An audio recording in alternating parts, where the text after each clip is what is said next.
ได้ไปดีเดี๋ยวมือนี้มายิงนกกดถือแล้วเนาะเดินเหมือนกันเลยถึงหัวนกกด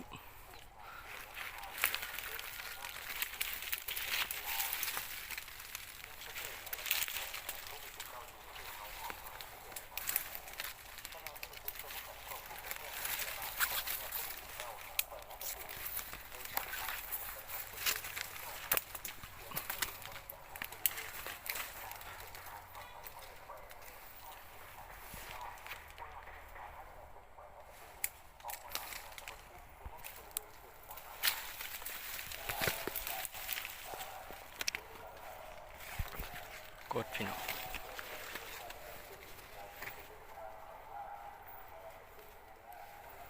มันตัวหนึ่งเลยเนาะ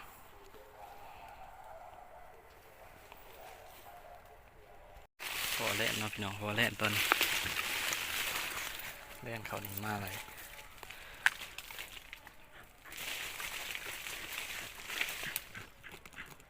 กวดเลยเนาะ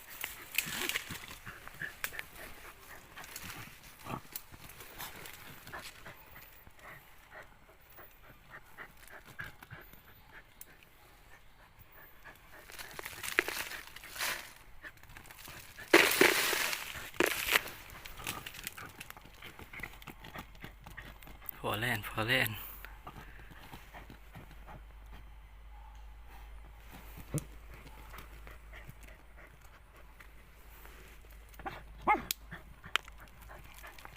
มันเขามีแนวคุดเอาทำบ่ได้ซ้ำบ่ได้ซ้ำ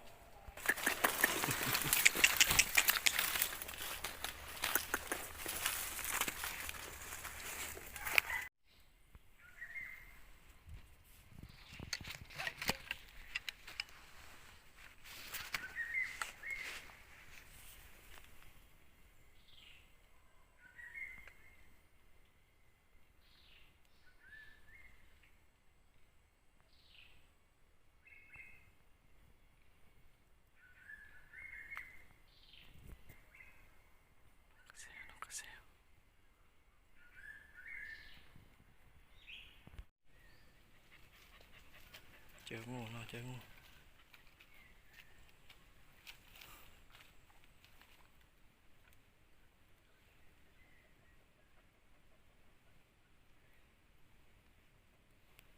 ตัวที่สาม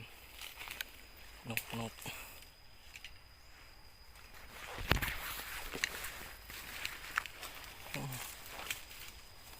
กระเซล